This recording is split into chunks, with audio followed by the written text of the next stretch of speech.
We will now head out to the UK. We are joined by Michael Venom Page. Michael, thanks so much for joining the show, man. We really appreciate the time. No worries, man. No worries. How you guys doing? Yeah, we're doing good, brother. Where are we at here?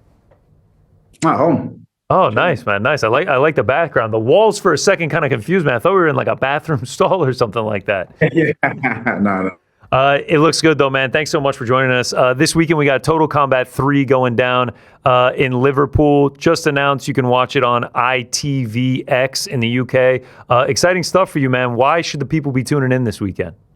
Man, like, it's finally, I've got a place that I can direct people to that is going to showcase more of what I do, where I come from. So, and that is that. If that's not reason enough, because I'm known for my explosive, it's a very unique style within the MMA space. But imagine going to a place where everybody is fighting exactly like that. There's spin kicks, axe kicks, there's sweeps, there's high flying, punching, just everything that I represent in MMA, but in Total Combat. So yeah, you have to tune in and just you'll see for yourself. You'll get the bug as soon as you tune in and watch the first fight. Going off that, I've always found it interesting that a lot of the fans, as soon as the fight hits the ground in MMA, they're booing, they're complaining about it. They don't really have the grappling or jiu-jitsu knowledge. And a lot of the most popular fighters are stand-up fighters.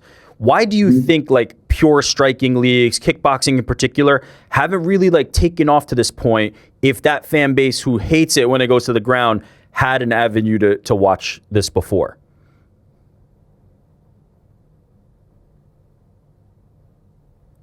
I think he's mad at me. No, I think we just lost him. No, I know. We lost him. Yeah, I think he's just frozen. We'll see if he gets the internet back, or we'll work to get him back here.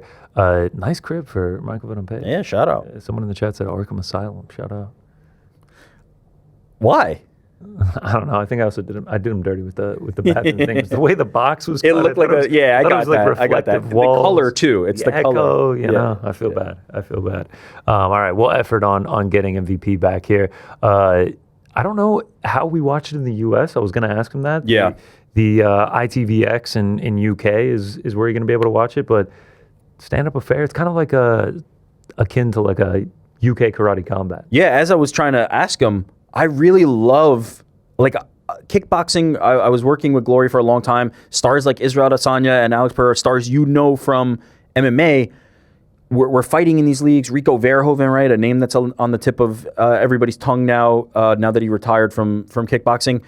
There's an avenue for the guys who don't want to watch grappling to watch these sports, but they've never really been able to pick up traction. So I'm curious, like, what MVP thinks of that, just because he is one of those guys that, like, it always would have made sense if he's just striking, you know? Yeah, for sure. I mean, I wonder if this is something like we know, like, he's got the UFC career, and we're going to ask him about that as well. I wonder if this is something that he would ever compete in himself. 100%, yeah. Yeah, it feels like something that could be exciting for him. We'll continue to work to try and get MVP back here. There's still several questions to be asked. You know, I've always wondered with what Ariel does in the meantime when cause we're chilling in the back, we're efforting, and he's like, "What's going on back there, guys?" This is one of those where Ariel would be like, update me. Like, he'd be aggressively typing. So I'm just going to wait until we hear from On-Air Jordan or Andy. I'm going to wait as well. Yep, we got him back. Welcome back, Michael. Thank you. Sorry, apologies. No worries. I'm going to keep this version of the question shorter, Michael. Yeah. If in MMA, there's a lot of times where the fight goes to the ground and the fans start booing instantaneously. Why do you think that the pure striking sports, the kickboxing and others, haven't really taken off yet? And what is your promotion doing to make that happen?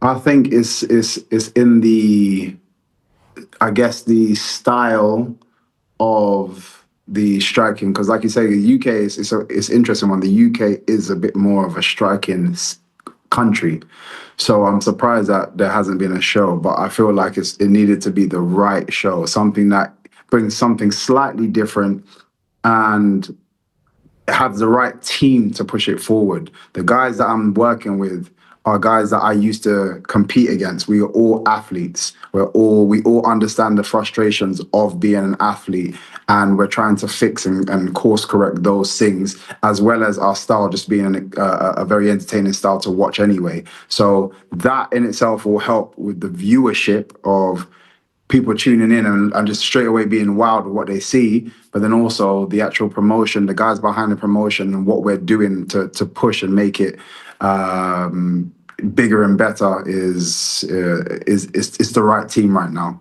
We mentioned the ITVX deal over in the UK. How can people in the States watch it?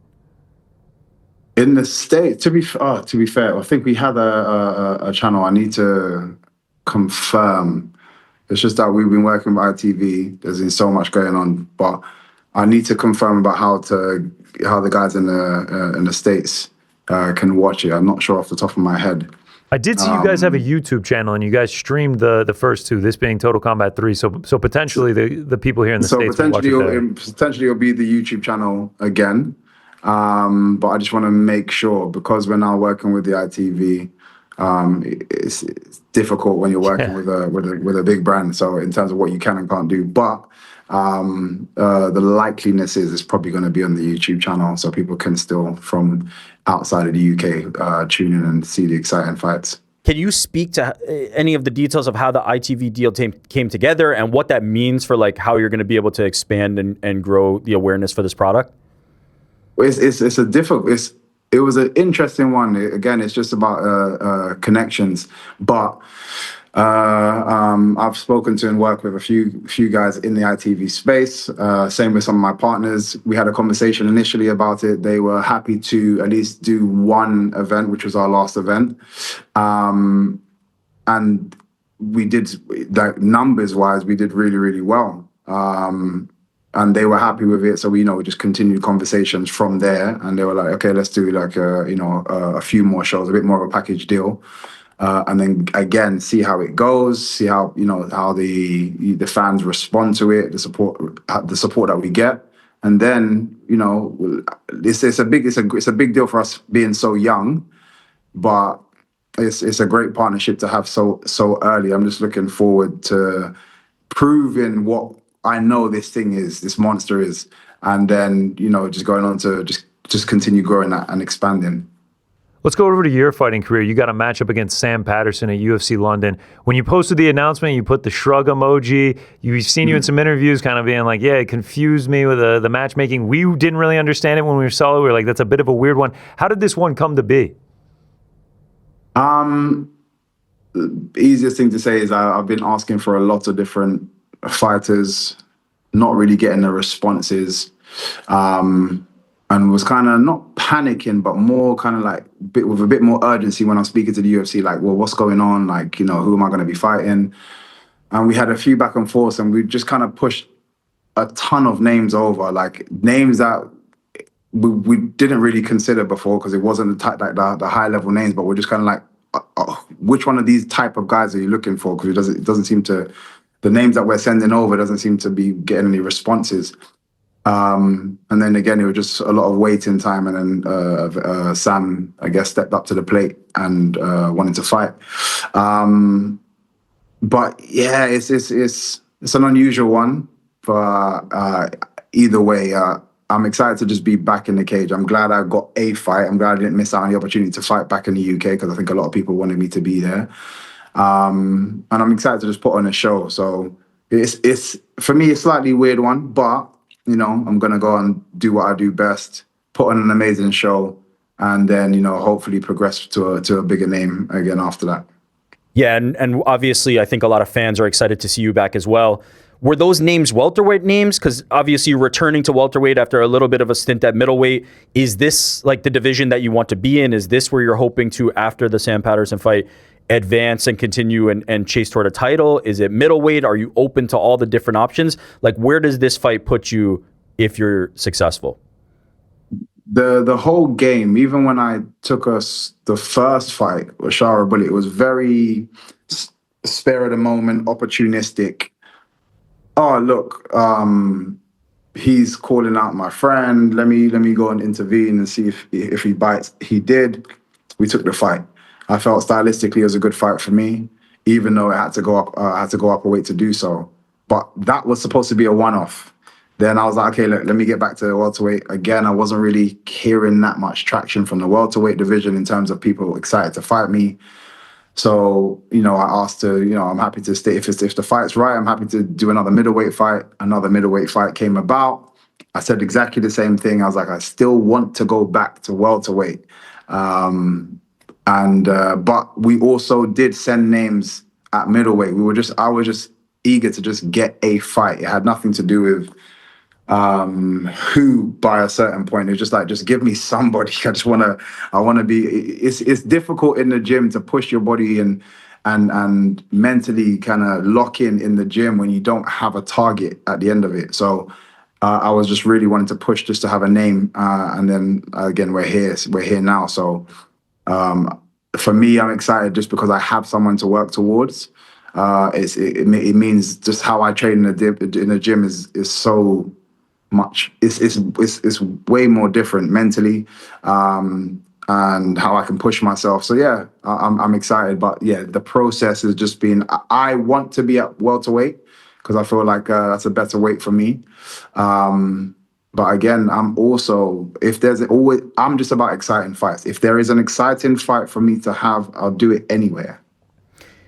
I think, your reaction, the fans' reaction paints the picture of, it seems like the UFC is not on the same page with you, right? Like, I think we all know your status, your entertainment value.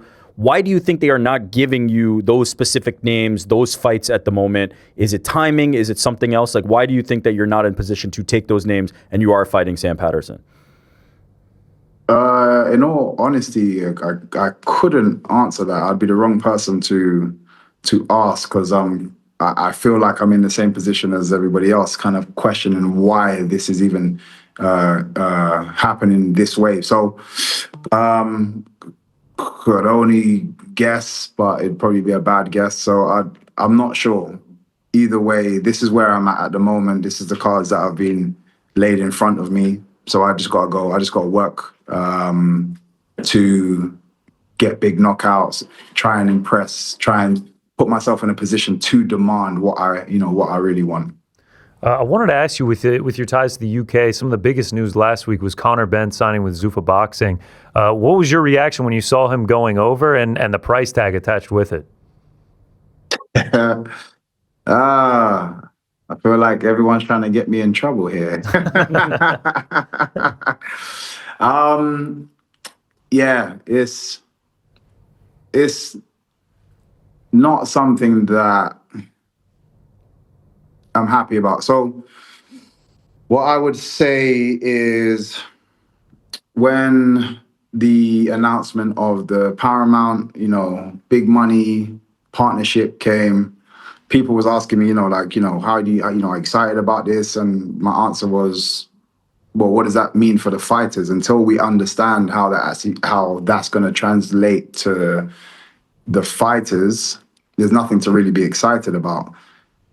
And then, I heard about the if you want to call it an increase in bonus structure, and this is why I wasn't bothered to be excited initially, because for me that doesn't do enough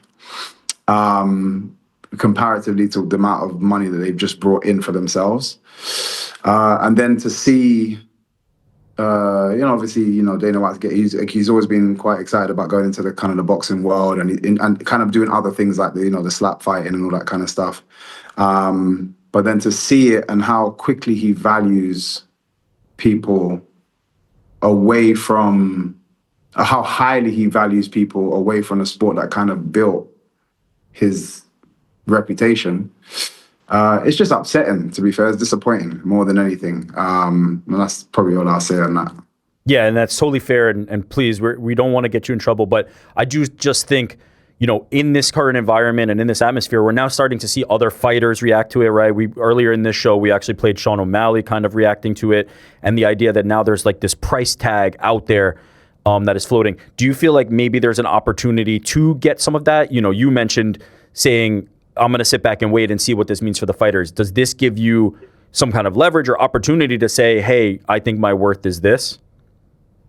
I, I don't think so. And the reason I don't think so, it gives us something to complain about.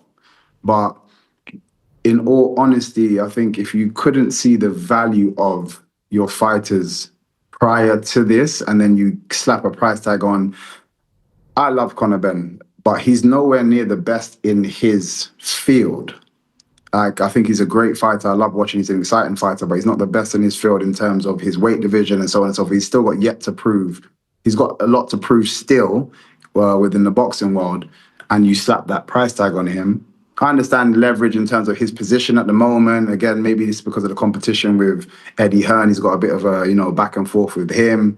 So it could be, he overlooked that side. But if you couldn't see the value of your fighters prior to this, and I've been saying this for a long time, I feel like we have deserved more. I hate hearing stories of fighters getting to what is the pinnacle of your career in terms of the UFC and still being broke. It just shouldn't exist unless you're just completely terrible with money. It just shouldn't exist that you're struggling from fight to fight, and it just shouldn't be a thing. I feel like in any other sport, when you get to the pinnacle, there's a lot of other things that are settled in your life, at least for the period that you're competing at. So yeah, like I said, it's just disappointing to still be here. This is something that people have complained about for a long time. Even like, the likes of Francis Ngannou, being the heavyweight champion in the world and borrowing money from a friend of his, Usman, who was obviously kind enough to, gift him some money and help him out in dire times. But why was he even in that situation is the question for me. So again, the only thing I can say is just disappointing. So more than anything. Yeah, and it seems like you mentioned Francis Ngannou that the economics of this are more shifted toward the boxing side of things, right? We hear about Conor Benn getting these big paydays. We also hear about the top level boxers getting these bigger paydays. I mean, you talked about being open to big opportunities. Is there a world where Michael Venom Page shifts into the Zuffa boxing sphere? Would that be beneficial potentially? Well, price tag wise, it sounds like it's more beneficial for me to go and do boxing, but that's what I mean. Like, it's sad that you're in a position where you get to do what you love, what we're passionate about, but it is hard physically, mentally, spiritually to be doing it. And it would be nice to at least have a financial benefit for yourself, your family, and everybody around. But the game has kind of set you in a position where you get to a place where you enjoy it, and then now you have to go and do something that you might not enjoy, but it's not what brings you the most joy. So you're at your pinnacle, and now you're thinking about having to go somewhere else. Yes, I'm always excited. I was boxing before when I was at Bellator, and yes, I love to compete in anything. I was competing in bare knuckle. I competed in obviously the freestyle kickboxing. I'd go and do a kickboxing fight. I love combat, but what I am passionate about is mixed martial arts. There's a different kind of love for it. So it's a shame that, you can't really achieve what you want to, financially speaking, purely from being great at your passion in this particular field. And I feel like it's probably one of very few fields that's the case. You speak about your passion. We've seen you obviously in the ring fighting. You've done different martial arts. We've seen you in bare knuckle, everything like that. But we've also seen you doing DJing. We've seen you involved in film as well. I saw some pictures of you and Jason Momoa. And correct me if I'm wrong. E-Show? Is that the name of the restaurant?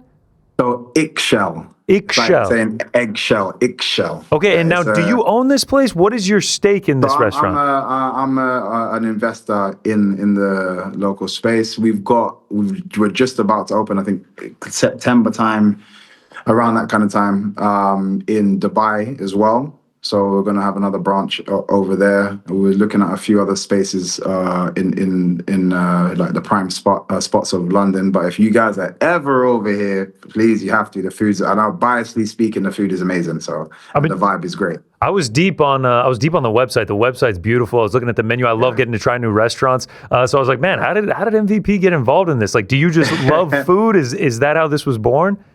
I definitely love food, but something that I'm also passionate about is just kind of entrepreneurship. And I guess again, being in the field that I am, you kind of have to set yourself up in other ways, and you kind of be smart about it. Even like the film space is kind of another passion for myself. And with my good friend Kishan Lakhani, we've set up this company.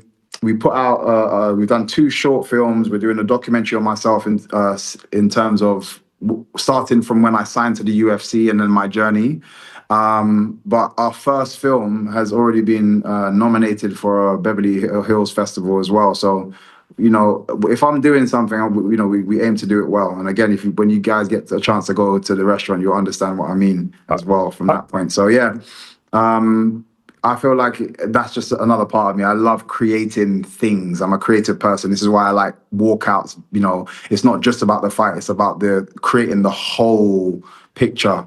And that's just another thing that I'm passionate about outside of trying to kick people in the face. All right, we take the restaurant invite very seriously. We do a show here called Fight Feast where we go around and try restaurants like either tied to a fighter's culture or where the card is taking place. So if we find ourselves in London, we're going to Eek Shell and we're absolutely going to ball out. Yeah, definitely. No, seriously though, it's a great vibe. It's Mexican food, and there's very few Mexican restaurants that do well over here.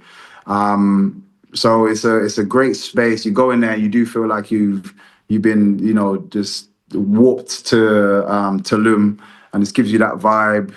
We did a partnership with multiple people, but obviously you saw the one with Jason Momoa. He came down with his brand of vodka, and we got tequila brands. We've done it with multiple people, and it's a great vibe in there. Definitely, when you get there, please, you're more than welcome, man. Thank you. And congratulations on the nomination that you mentioned as well. I was saying before the show when we were thinking about this and knowing that we were going to interview that you're a bit of a Renaissance man and you have all these different businesses and you said you're into entrepreneurship. What advice would you give other fighters? You mentioned that this might be the path for other fighters because of the financial situation when it comes to the sport. What advice would you give to some of these up and coming fighters who look to you and say, look at MVP, he's doing all these things to set themselves up for the future? I think it's important to kind of find out what you're good at outside of fighting, but also find out what you're bad at and partner with the right people, people that you trust, the right people that can also help balance that side, because I can't do all of this by myself. I love bringing people together. That's another thing I love to do. But in learning how to create worlds, I know where I'm weak, and there's certain aspects of different businesses I'm like, but me by myself, I couldn't do that. I'm excited to do that, and I got great ideas towards it, but I need to find someone that can actually help me execute those things. So yeah, partnering with the right people is important, but also just figuring out what else you're passionate about, and just putting a little bit of time into that as well, because again, it's hard. You have to be focused. With the sport that we're in, you have to be focused on the sport, but just give yourself a little stopping points to put a little bit of time and energy into something else. And like I said, find some people that you can help you and put a little bit more time than you can kind of dedicate to as well. So just finding the right people, because I think it's people that will build empires. It's not just one person. There's always a collective of people. So that's important. Great advice, man. Last one before we let you go. I know you're a United fan. How are we feeling about this season? Top 4 right now. Another big win yesterday. Yeah, it was a big win, but a bit shaky. And something that I actually said is Carrick has looked great against attacking teams. When we came up against a more defensive team and like the likes of West Ham, they basically parked the bus. I even said before, I was talking to a family member, I was literally saying, how is he going to make any adjustments to work around teams that are just sat back? And I feel like he's struggling a little bit against teams that are sitting back, which is why we only got a draw, which is still great. He didn't lose, but he got a draw against West Ham. And again, it was a shaky win. Sesko, I think, is super talented, a bit underestimated at the moment. and still has a long way to go. It's just how his runs that he makes, the position that he puts himself in. I felt even when Amarin was there, he was doing everything right, but the system didn't allow people to find him as well. And obviously now Carrick being there, he's adjusted a few things. It's allowing him, I know he's coming off the bench, but it's allowing him for players to get the ball to him a bit more regularly, and you see what he's doing with that. He still can be a bit more of a clinical finisher, because even in that game, he probably could have put the game to bed right at the last. He had another opportunity in front of goal that he missed. But overall, he dangerous. The team's doing better. But I'm not super excited yet. I think that we still have a lot more people to bring in. But the fact, if we can just get top four and get extra funding in, I think would be great. And I do believe Carrick can do that. God, I love the breakdown. You could be a soccer analyst after your career as well. You can add that to the resume. You mentioned the West Ham draw. Do you know the kid who's been growing his hair out and it needs to be 5 straight wins? Man. He was about to cut it, and then they get the draw, dude. I felt so bad because everyone was like, he's guaranteed he's going to be cutting his hair. Yeah. And out of all the teams that you've just beaten on that crazy run that you just went on, and then it's West Ham that has you unstuck, and they're fighting for relegation at the moment. So but again, that's the excitement of the Premier League. It's so unpredictable right now. I wouldn't even say Arsenal being at the top of the table are the obvious best team, in terms of how they're playing at the moment. They're doing really, really, really well, but it's just anybody can beat anybody at the moment, and it makes it for that's why I feel like it's the most exciting league in the world. The Premier League it's insane, because it's just like a top 7 team versus it being just the obvious top 2, which is in how it is in most leagues. But yeah, it also makes it a very painful time when you're when you're supporting the team. Yeah, it's the best, man. Well, thanks so much for joining us. We really appreciate it. Total Combat 3 this weekend, Liverpool. Oh, yes. You can watch it in the UK on ITVX. In the US, still working on a TV deal, potentially YouTube. Yeah. Really exciting stuff, though. Thanks so much for joining us, Michael. And good luck next month against Sam Patterson. Thank you so much, guys. Pleasure speaking to you guys. Thanks again, man. Take care. Nice one. See you. Man, such an intelligent fighter. It's nice to hear from him speak on these things. He obviously speaks carefully, but you can tell he puts the thought into it. Yeah, and what's unique about him compared to some other fighters is he understands the game within the game, right? He talks about wanting to do the complete package, right? From the walkout to this. Everything that he thinks about or everything that he pushes to do is carefully curated, carefully thought out. And so when he's thinking about his career, I can understand why he's frustrated, right? He's 4-1 in the UFC, I think is the number. Yep. And you would think, wow, MVP, exciting fighter, was a big signing from Bellator. He should be fighting the top guys. And then you get the Sam Patterson matchup after you've been asking for other fighters. You could understand when somebody who thinks of the game so logically, analytically, understands the chess pieces on the board is frustrated by that situation. But as we kind of also talked about with him in the interview, he's got so many things going on. He's got all these other avenues. He is setting himself up for a career outside of fighting. So to the point that if these things are not going right in the way that he hopes, and I do hope it does go that way for him, he has these other things, these passions that he can fall back on. He's running a promotion. He's got a restaurant. He's got the media company, award-nominated film. I forget if it was a documentary or not, but yeah, thoughtful guy, understands the game within the game, and I'm as baffled as he is, about the current position, but he seems to be understanding of his position and knowing that I've got Sam Patterson in front of me and I need to show out, and then I'll deal with the consequences of that later, right? The result of that is the most important thing, and then I can kind of go from there. Yeah, and it was interesting to hear him say how, we asked for welterweight names, we even asked for middleweight names, and we ultimately ended up with Sam Patterson. So we wish him the best of luck next month at UFC London. We appreciate him taking the time to join us, and a lot of interesting stuff to say on the Conor Benn fighter pay stuff. Thanks for watching this video. Before you go, if you haven't already, hit that subscribe button for us. Also, give us a thumbs up, leave a nice comment. These things go a long way. And while you're here, do check out the rest of the channel. We've got live shows and full interviews, clips, and a whole lot more. We're doing big things here, and we appreciate your support very much.